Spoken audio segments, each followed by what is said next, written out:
showcase amazing Australian women speakers so you get to see the huge amount of talent available, and so we can shift the stats from 30% women speakers at events to 50%.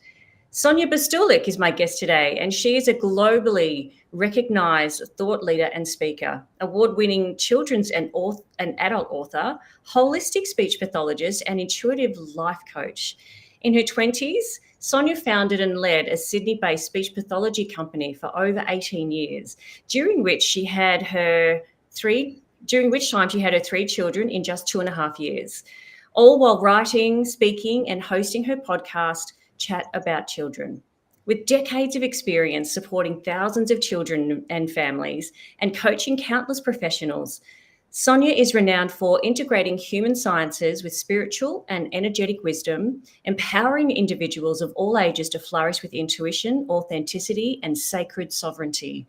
She is the founder of Flourish with Sonia, delivering training, coaching, and consulting services, and is currently a visionary creator of transformational entertainment and education intended to awake heart-led self-leadership in childhood and beyond. And earlier this year in London, she was awarded Thought Leader of the Year, Bronze Award, as well as receiving an Honorary Mention for Wellness and Wellbeing Services at a global level at the Women Changing the World Awards.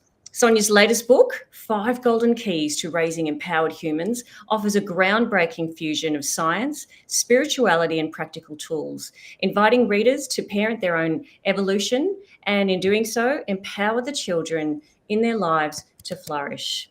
Welcome to the show, Sonia. It is absolute delight to have you here. How are you today? I'm doing well. Thank you, Rachel. I'm excited to be here, and I'm grateful for everything that you do and the work that goes on behind the scenes, kind of beyond what is seen. So thank you for this important platform. Oh, no, you're welcome. Today is all about finding out about you and what you do and the message that you share with the world. But I do have to check, did I pronounce your surname correctly? Close. I should have. Most people say it exactly as you did, but yep. The exact pronunciation is Sonia Bestulich. So it's got the ich sound at the end. Oh, okay. Bestulich. What nationality is that? Yeah, so that's a Croatian background. Right. So dad's Croatian and mum was Italian. So, right. Yeah. Right. Bestulich. And so the emphasis is on the Bestulich with the ch at the end. Okay. I'll remember that. I'm pretty sure I'll remember that. So, Sonia, can you tell us about you? What is it that you do? Yeah, well, I feel like your intro pretty much covered all of it, right? Didn't it? But look, generally, you know, what I guess I'll reinstate is, it's been almost 30 years now, Rachel, that I've really been working at the intersection, I guess, of the sciences of communication, of human development, and energy mastery. So, yes, I'm a holistic speech pathologist, which is a little bit different because for that reason, I'm integrating, a holistic perspective. I'm not just going, this is the traditional method and I'm only doing this. It's really looking at what does the whole human need, what's happening in the ecosystem. So I've done a lot of additional training that's, added to that layer, I guess. So I guess though in my early career, I worked in the health and education systems, both nationally and internationally. And it was really that was when I observed wow, our systems are very much disempowering and they're fostering codependence. Yeah. And so it kind of sparked this fuel within me, how can I do something different? And that was when in my 20s, I did found and lead a speech pathology company in Sydney for over 18 years. And that was an amazing kind of a playground because I'm right, I'm not bound by rules here and I can provide that whole approach. And of course, within that's really where my speaking journey kind of began because I started to train parents and teachers and medical and health professionals. And that led to a lot of regular presentations and community events. And then it broadened out to organizations. And of course, leading my own team, I saw the urgent need for self-leadership, which is really kind of the core underlying theme, if you like, of what I write about, speak about, work with people on in all different ways and formats. But it's really that. It's like, how do we help people, help one another, help ourselves to flourish, both personally and professionally, but not feeling so fragmented about it all. It's like, we got to bring it in, we got to be whole, because that's what health is all about. Yeah. So hopefully that gives a little bit of a nutshell as to the inspiration and what's brought me to today, really. Yeah, you seem to have a huge passion for delivering something that is, as you say, not just a traditional method, but what else can I bring to this context to be able to deliver a full, complete service. And it's interesting how you talk about holistic, because, you know, that word is thrown around a lot, isn't it? So what does it actually mean for you to bring that holistic experience? What's an example of what some of those things are? I think generally, and you're right, because holistic is thrown around to the point that we're almost sick of the word. So I was like, do I even use this word? Yeah. But then, you know, the speech path within me and the word nerd within me, I'm always looking at, well, what's the symbology? Like, what is the symbolism behind the words that I'm choosing and using? Mm-hmm. And really, holistic, coming from the word whole, which really is the literal meaning of what the word health means. Right. And so it's like, well, holistic, really, this is what it is what it's all about. And what it also means is, I mentioned the fragmentation, and really a lot of this is a remembering. It's like, I'm not teaching you new stuff. It will feel new, but then at the same time, it feels familiar, because I'm reminding you of the inner wisdom that you already have and hold and what you're tapping into. Yeah. So I'm almost like the mirror and the reminder that triggers, and then you're like, oh, wow, it feels like this epiphany. But at the same time, it's like, that kind of feels a bit familiar, like a bit of a homecoming. Yeah. So I think the remembrance is the big part of it. So when we're looking at holistic, it's like remembering, you know, everyone, I'm not above you or below you, or neither is anyone else. It's like we are all whole in that sense. And this is really a process, and I'm bringing in just different languages of how to say the same thing that resonate with individuals or kind of audiences, really. Yeah. So it's really coming back to the remembrance of, hey, I'm holding the inner wisdom. Yeah. Remind me how to tap into it again, and remind me how to align with it again. Like, it's that kind of thing. And oh, great, now I can take action in my everyday and embody that. And, you know, I know it sounds cliche, but really flourish, right? Yes. So, and flourish with Sonia, you know, my current company, although it's great, it's convenient, it has my name in it. But Sonia means wisdom. Oh, does it? So, yeah. So it derives from Sophia, which means wisdom. So the symbology behind that is flourish with inner wisdom. That's it. Right. Yeah. Oh, wow. And, you know, that it's tempting to think that's not coincidental, isn't it? Well, nothing happens by accident, right? It's like, this is convenient. Oh, how about that? And, you know, but then that's how the universe works, right? Yeah. It's just that we catch up with it a little bit later, and we just go, oh, yeah, I see how that fits in. That's also the moment when you appreciate, like, the intelligence behind everything. And, and you're just like, wow, like, I'm not feeling like this solo boat in a large ocean. Like, I'm actually part of it. Yes. I'm wondering if it's actually opened up, like, professional connections for you in terms of different modalities when it comes to, you know, doing what you do. You wouldn't just be hanging out with other speech pathologists. Who else are you hanging out with? Lots of people.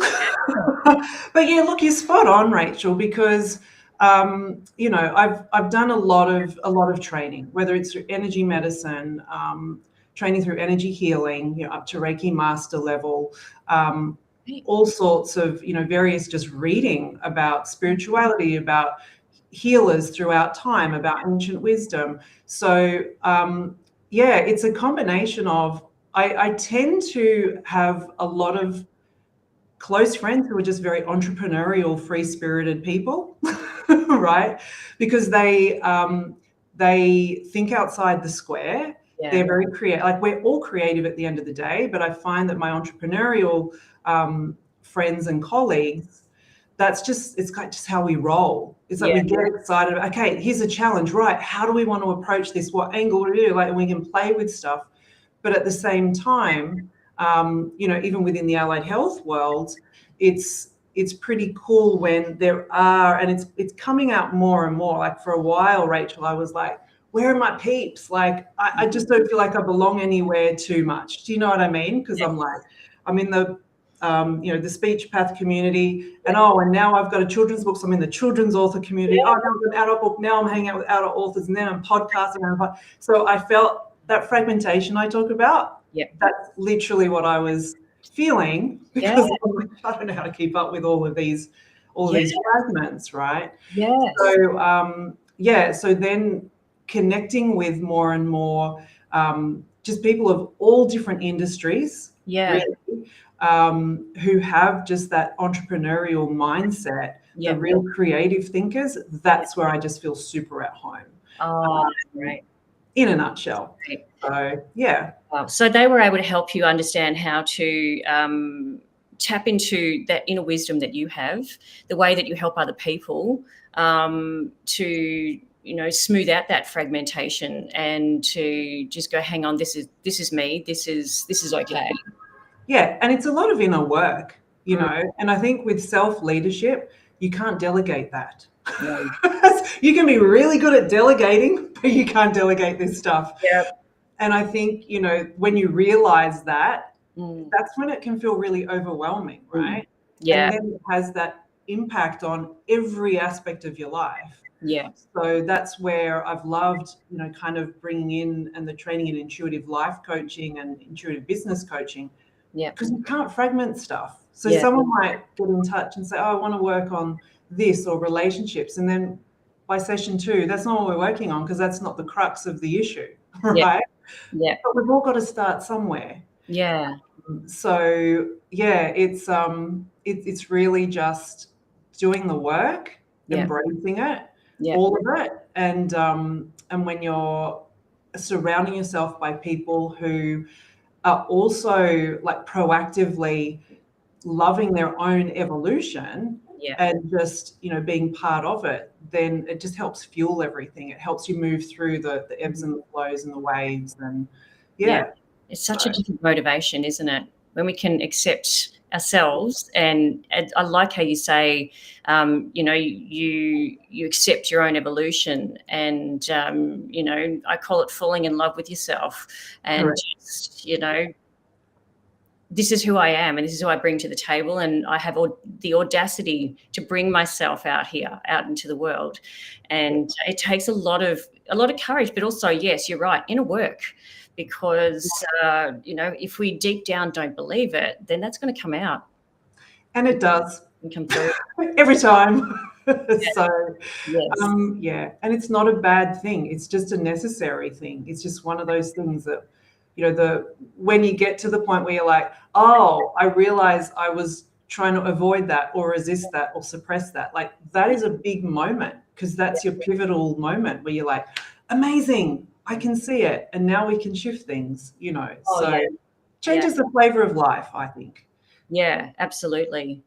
You mentioned in your bio that you do training with parents and children and parents, and I can't remember what else, who else benefits from that. But can you flesh that out for us a little bit?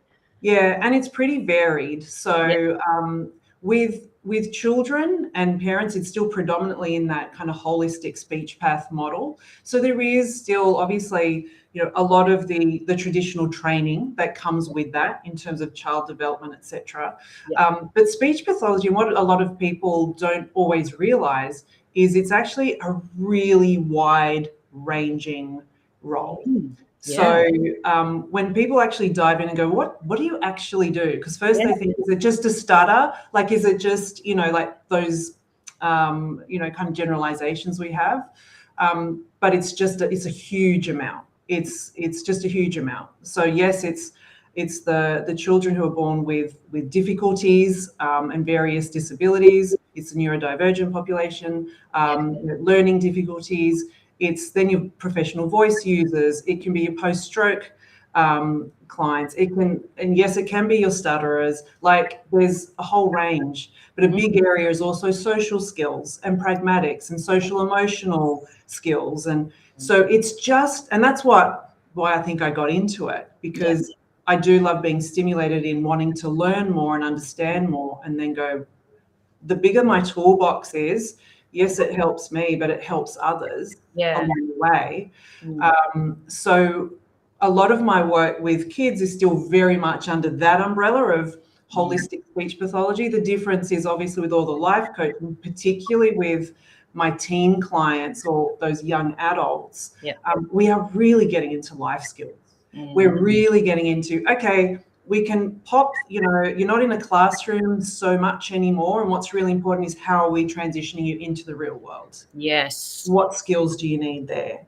And so I love that, because that's really the crux of, right, let's get back to what's really important. And I'm still doing that to a degree with the younger ones, but they're at a different developmental stage. So it's a different approach. Oh, of course, And so the coaching with adults, that's a little bit, if I'm going into the intuitive life and business coaching, that is, a lot of the time it's entrepreneurs or it's leaders within companies and organizations who are managing a team. And for some of them, it's interesting, I was having this conversation last week. There's a lot of the time there's leaders who are coming out of what I call the spiritual closet, where it's like, okay, I'm leading my team this way and this is how I'm perceived, and so I've got to maintain this. And when they get in touch with myself, it's like, I'm growing and evolving in different ways, but I don't know how to marry that up and integrate that with this role that I'm so solidly known as. Like, how will I be perceived? How do I even function? Because that's when, that's the soul destroying time. When, like, I feel like I'm living a lie, and then there's all this incredibleness within me that no one has really seen yet, because I'm not showing that to my full potential. So so that is a combination of visualizations or meditations or energy work or breath or whatever needs to come in. It's definitely not a cookie cutter approach. It's literally just what is happening for this person in this moment, and then very clear kind of what drops in as to, okay, this is where we see is the priority and what needs work. It's like getting to the root, because then the ripple effect happens from there. Wow. It's just so, as you say, intuitive. I really picked up on that when you said that, particularly when working with adults, because when it comes to coming out of the spiritual closet, there are all sorts of reasons as to why we're there in the first place. And all those reasons will vary enormously from person to person. And it's such a privileged position to be guiding people through that. And I'm imagining that you do a lot of one-to-one work because of that kind of work. How do you do that, or if you do that in a group setting? Like, what do you actually cover when you're actually talking to a group? So in a group, and it depends on the context. So, a group at a retreat, at a leadership retreat, that has I guess when I'm looking at a group, it depends on who's leading the organization and, what are their goals, the usual stuff that I'll chat to people about. And then it's kind of like just tuning into what's happening within this ecosystem. That's what I kind of refer to it as. And just tuning into the ecosystem, that's, a lot of information comes in. I know that sounds a bit abstract, but, information comes in. And then it's more about, it's about communicating in a way, as I said before, in a language and in a way where I might be saying the same thing a few different ways, or just carrying a presence, because this is the big thing I love talking about, is your energetic field. How are you proactively and intentionally creating your energy field, and what does that bring? Because that's really self-leadership at the end of the day. That's the truth of self-leadership. And this is, that's what in my experience, because your energy speaks first. I mean, you can script the most amazing keynote, but it's going to not land very much. It's not going to have much impact, which is the whole point. You want to be delivering a keynote. If you're not coming in with that energetic field that has, that you have worked on, that you have purified, that you have fortified, that you have the messages that can then amplify, because you're holding people, within that field. So, I know I've kind of gone down that path a little bit. Hopefully I'm fascinated. So you mentioned if you haven't purified or fortified, they're things that you do for yourself before you actually step out onto that stage or whatever that stage looks like. Well, I just do that every day, Rachel. It's like brushing your teeth, right? But this is what I help people with, is like, okay, what's happening with energetic hygiene? Like, what does this look like for you? Oh, energetic hygiene, I like that. Yeah, because that's what it is, right?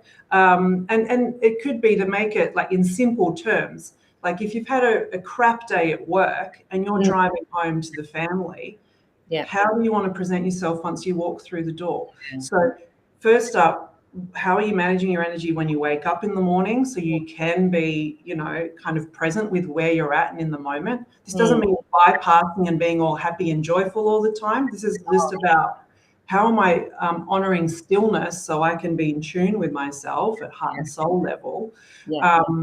Because that's really where, you might have a moment where something comes up for whatever reason. You're like, oh, that's kind of triggered something within me. Okay, well then if you've got the tools to go, I can just be with this and process this, rather than go, oh, I'll just push that over there, I'm too busy, and I'll push that over, I'm too busy. That process of just practicing energy hygiene, of how am I connecting in with myself every day? How am I having respect for myself every day? When you're asking yourself that question, that's going to change your decisions. It's going to change what you choose to eat, to drink, the words you choose, how you're going to show up, like everything. So this is not about perfection. This is really about alignment and authenticity. And that's where people resonate. They're like, oh, for some reason I feel connected with you. It's that kind of thing. Isn't that amazing? It is amazing. I'm just thinking of, like, everything that you've said is just it's landing.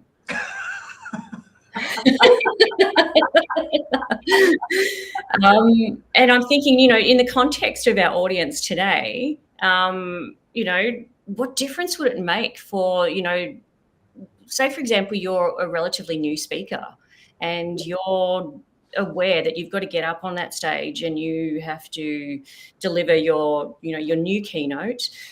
And it's really, really tempting to go, oh, I hope people are going to like what I say. I hope I've worn the right thing. I hope it's all about me. And, our focus is on ourselves. And, understandably, because, we've put a lot of effort into what we bring. But there's a lot of advice out there about, turning that focus from ourselves onto the audience and making it about them. But we have to prepare ourselves, from what you're saying. We need to prepare ourselves so that we can actually do that most convincingly, or even more authentically. Well, I would say with integrity, to be quite honest. It's really integrity, authenticity, 100%. But it's really the integrity. And you're completely right, because we're being of service. Like, as speakers, we're particularly in a position, we're placed on platforms where we are a channel of a particular message. And so the integrity of how you share that message, it's not about you, but you are the channel of the message. So this is where energetic hygiene and how you look after yourself, how you lead yourself, is absolutely crucial. Like, that is the anchor. Because then you're really, again, you're coming in grounded, knowing you don't have the ego of this is about me. You're coming in going, how can I be of service? And often I find, like, I'll have a framework set up, but really it's just, what's the intention? How can I be of highest service? So when I spoke earlier about tuning in, it's like, okay, let me tune in. I've spoken to, the leader of the organization or whoever it is. You already have that moment where you're just being present, you're just tuning in. And you're just kind of going, okay, how do I feel I can be of highest service? When you ask yourself the question, the answers come in. Yeah. You know, and even before we started our interview today, before clicking join interview, I just had one moment where I just paused and I just asked, like, help me be of highest service. Let this be pure. Let this, you know, have integrity, and let it serve those who come across it at whatever point in time. You know, so it's just that little intention that's so powerful. And then the rest just kind of takes over from there, you know. Yes. And if you develop that as a habit, then it becomes something that you know, that you don't forget to do. You make it as part of your routine for the day. Brushing your teeth. Yep, absolutely. It's hygiene. It's hygiene. Correct. So energetic hygiene, spiritual hygiene. Correct. I love that. Absolutely love that. You would have worked with so many different people, Sonia, like over your career, over your almost 30 years. I'm sure there are people that stand out as, wow, what a transformation. Can you share with us any standouts that you feel our audience would love to hear about? Oh gosh, look, there's heaps, and my mind's like, there's heaps. I know. You know, because I mean, I can pull an example from a speech path client. Like, there's so many. So, and there's two things probably kind of, I'll say, kind of at me for attention. So, if I link into I'll link into a client who was a young adult and really was under the speech path umbrella, holistic speech path umbrella. But I think about when he first came to see me and his mum was with him. So he was like 21. She was very, very worried because she's like, he has a history of depression. He's not motivated. He's not really getting out of bed in the mornings. I've got to get him out of bed.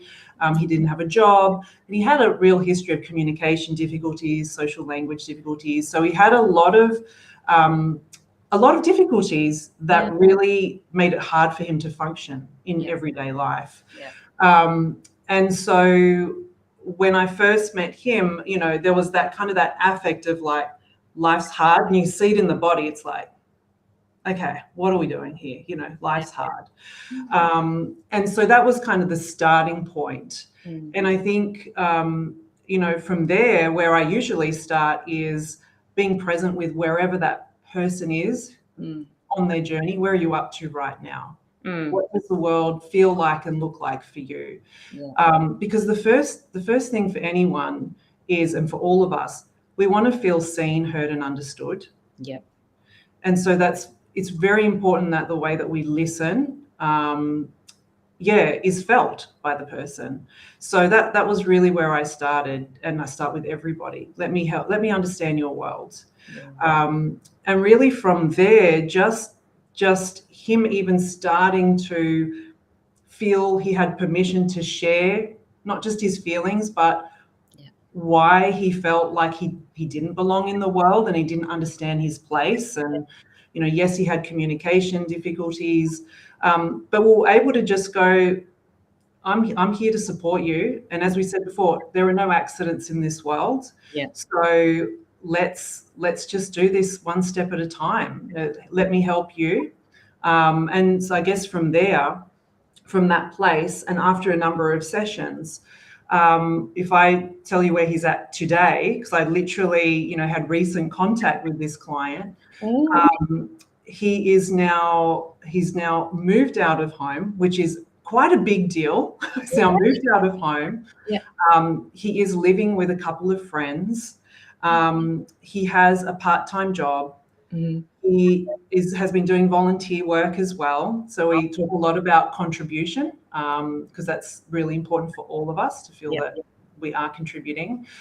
Volunteer work. He then has also started mapping out a side business that he wants to start, which is huge. And then he's also like, part of what I do is, you know, if I get books or things that kind of drop in as this person will, you know, kind of benefit from this. And I've lost count of how many books, and he consumes them via audio rather than reading, but he's consumed a number of audiobooks that, again, just because he didn't have too many people surrounding him, there's other ways we can create that energy field. Yes. So it's like choosing some of those people, whether they're, experts in whatever field, having him surrounded by some of that expertise that he was consuming each day. So that kind of transformation was pretty huge, actually, like absolutely huge. And he was just happy. And you got the spark came back in his eyes and his posture, you see it physically. Yeah. Anything, you feel the spark. And that's kind of that transformation that occurs. So that's probably one example in that kind of one-to-one. And I think, in terms of group settings and speaking, what was kind of floating before, like, which one do I choose? In that group setting, when I reflect on speaking events, what really comes to mind was back in 2022, so just after the lockdowns had finished everywhere. That was huge. What was most memorable for me was they were called Flourishing Ladies events, and they occurred across 4 states of Australia and New Zealand as well. They were probably the most memorable speaking events because it was mostly women. Flourishing Ladies, so it was women, but everyone was at this stage. It was almost like this vulnerable, beautiful stage where people were like, I've been grieving, not being connected with people, but then I'm, yearning to connect with people. And I've done all this self-inquiry and I don't know what to do next. So there was that kind of energy going on at that time. And it was pretty incredible to be in different states and experience almost the same thing going on for everyone. Wow. And just being part of that, like we're moving to the next chapter now, like we're in the upliftment phase now. And I think from a felt experience, that was really cool. That was super cool. Really powerful. Wow. Yeah. Wow. And it's born out of adversity, a collective adversity. Correct. And there would be a lot of power in the room. Yes. And a lot of connectiveness because of that. We've all gone through a very similar thing. Yeah. So it was pretty awesome. And I think, the collective adversity always brings collective creativity. Yeah. And that's where I get a bit excited because I'm just like, oh, what do you want to do? Like, what's happening? And yes, and it's, that's that kind of dynamic, I think excites. So it's a lot of people, right? So, yeah. Very, very important work that you do. Speaking of important work, you have a book that have you released it yet or you're about to release it? Coming out in November this year. Okay, tell us more about it. Yeah, so it's my 4th book. So it's called 5 Golden Keys to Raising Empowered Humans. So it's very much about unlocking kids' self-leadership and lifelong flourishing.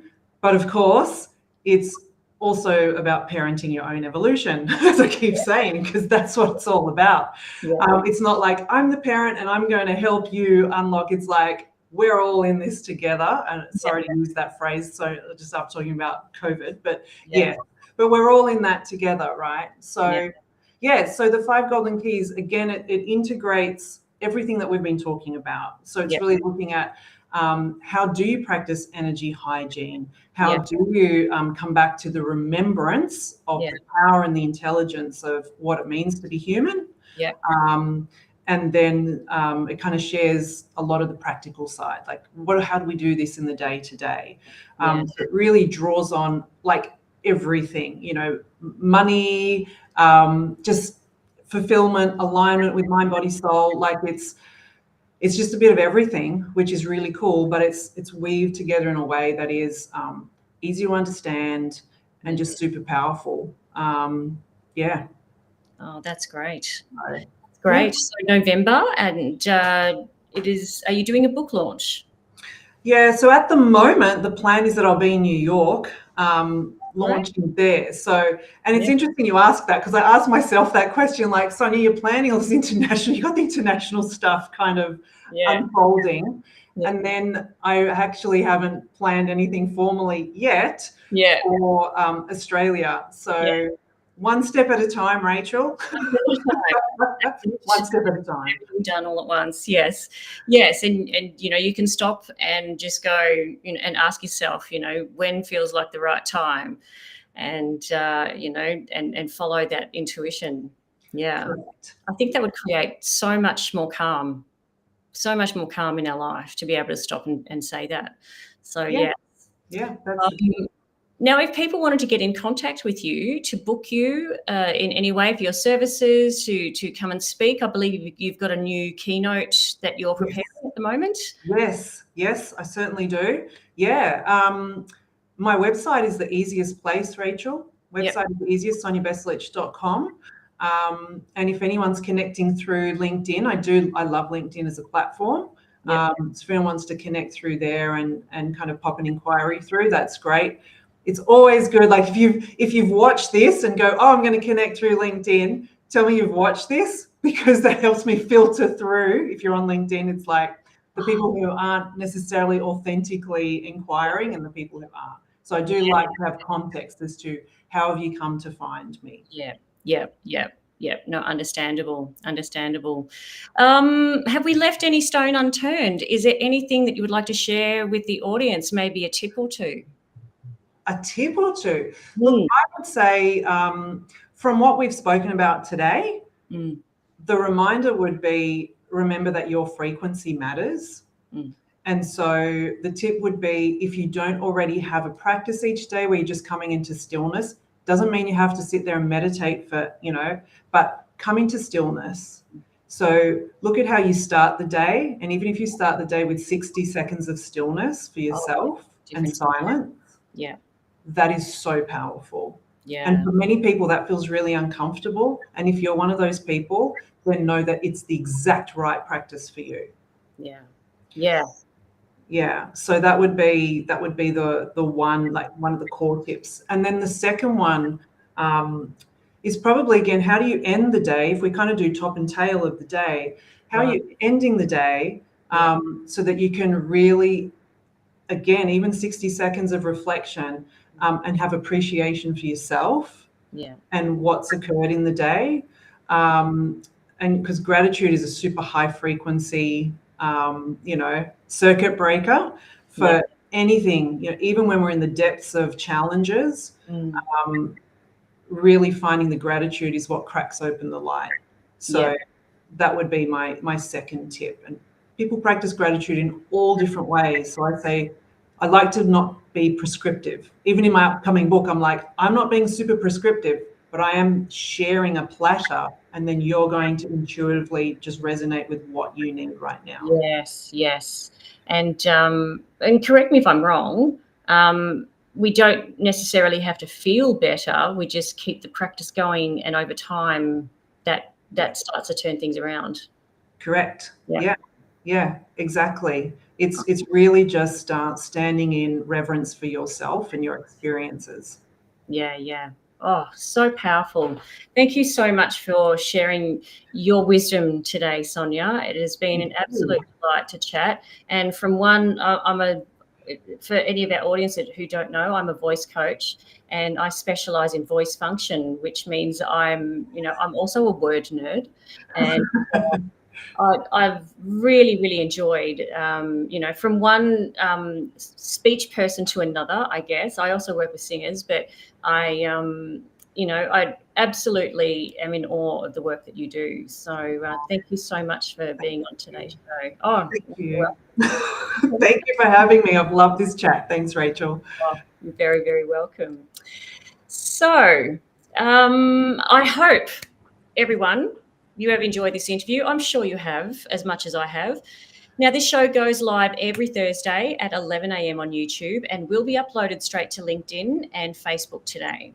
If you need a speaker, then please go to womenspeakers.com.au, and you don't have to pay a commission. You can contact your preferred speaker directly, and you can search by topic and location. You are also welcome to post a request into our Facebook and LinkedIn groups called Australian Women Speakers. And if you are a speaker or want to be, sign up to our directory and get found. My name is Rachel Pietsch. Thank you so much